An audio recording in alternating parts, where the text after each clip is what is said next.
Welcome to What's Your MO in Healthcare, the podcast that's all about understanding the core motives of the people you work with and manage in healthcare. Today I'm continuing my conversation with Ron Moser, organizational coach who works in healthcare and coaches managers and executives. We want to continue the conversation talking specifically about this notion of peer coaching. Ron, can you tell me what peer coaching is? Peer coaching is so powerful because when we create a coaching culture, we're scaling the culture of coaching. And so by helping develop those individuals who are most receptive to the coaching to begin with, they then developed, with their aptitude, a competency where they can then begin to help model those skills. And sometimes modeling those skills is others just observing them in a departmental meeting or on the maybe down in the ER or wherever they're working.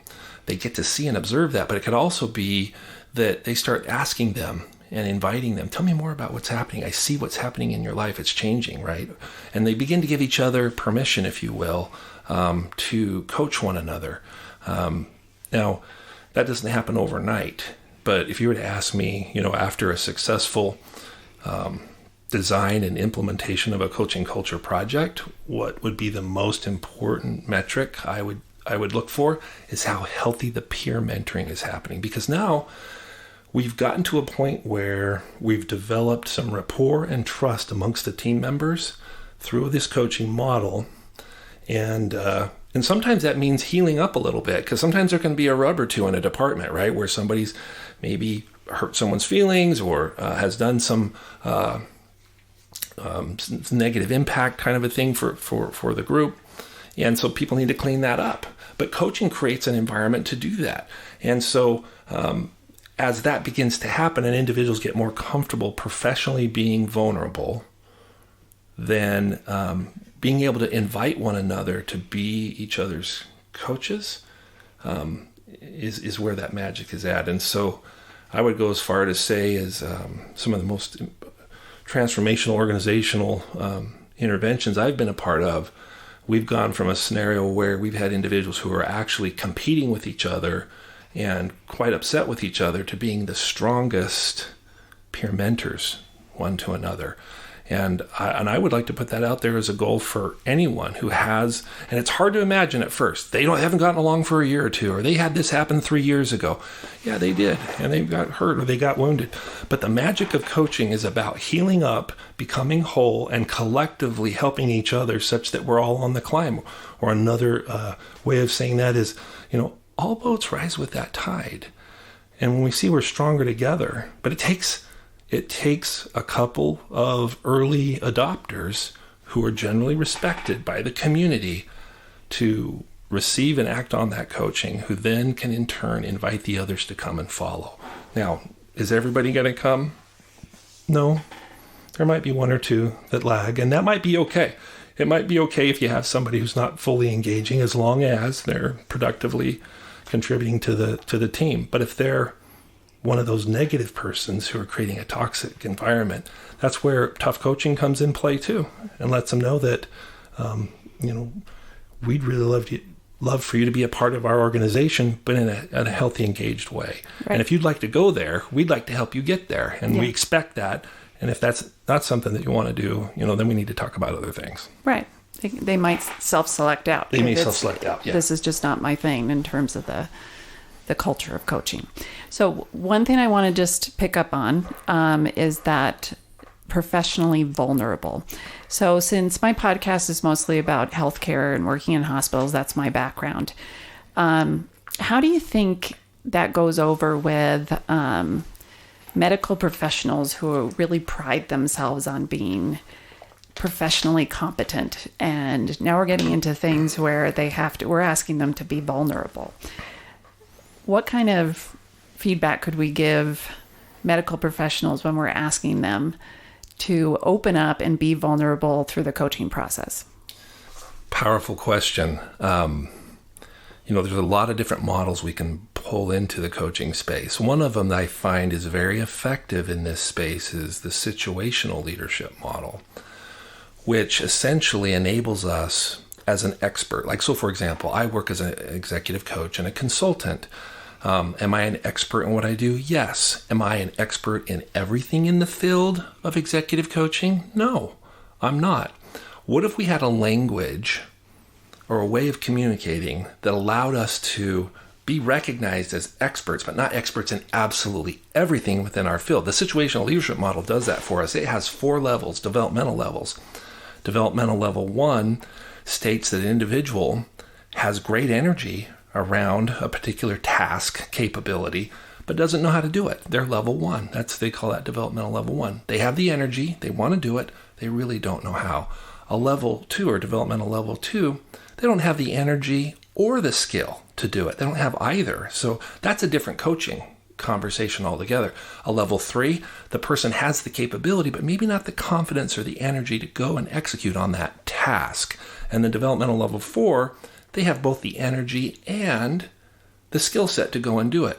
So if I were a physician, for example, and I had a language, I had a way to communicate with those in my community to say, I do have an expertise in these other areas, but I'm actually, on this one, I'm actually D2 or I'm D1. What if that was a common language that we'd adopted and it was actually okay? And so before we're out on the floor, maybe we are in a training environment where we're doing a coaching session, and now we've created a mechanism or a way to communicate with each other and just let everybody know, because I know that every time I ask a group of physicians or nurses or other professionals in the field, do you know everything about your profession that you're professionally paid to do? Do you know everything about it? And do you know it at a level 4 level, a D4? No one raises their hand. And then after having that conversation for a little while, being able to say, what would it be like if you had a culture where it wasn't just acceptable, but even expected and encouraged to be able to let folks know, yeah, I think I'm D4 on that, or hey, I'm D2 on that. I could use some help. And so in advance, we've actually agreed that we're going to communicate that way. And before that, we've agreed that we can't possibly know everything about everything, because we know what happens when we try to be the know-it-all. I know what's happened with me when I've tried to do that in my life. I get into trouble. And quite frankly, it's kind of a dirty yes. Do you know how to do that? Yes. You know, why? Because you hired me as the consultant. I'm the professional. I'm supposed to know. In fact, I have licensure that says so.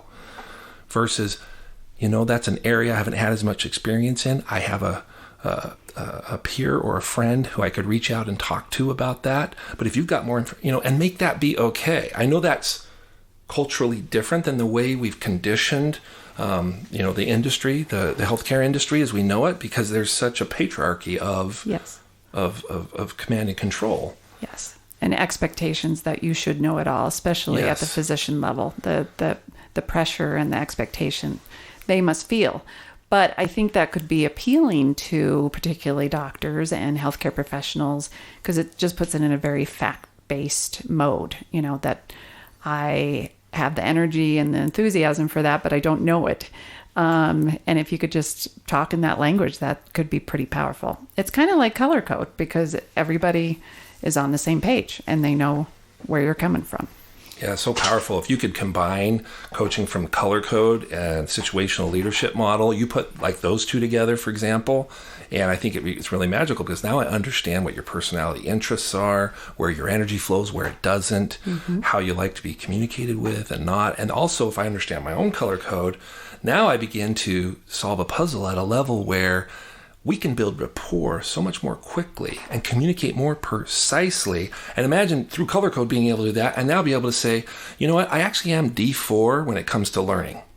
I might not know it today, but I could go find out because I'm D4. I can either go look it up, I can call an expert, I can call in a third party. I have access as an expert to the D4 answer, but I don't have to be the owner of the resident of that knowledge in the moment. There you go. Yeah, I like that. That's powerful stuff. Cool. Well, we could talk about that quite a bit. So probably just to wrap it up, you've spoken so eloquently about the power of coaching as a leader or an executive in a healthcare system.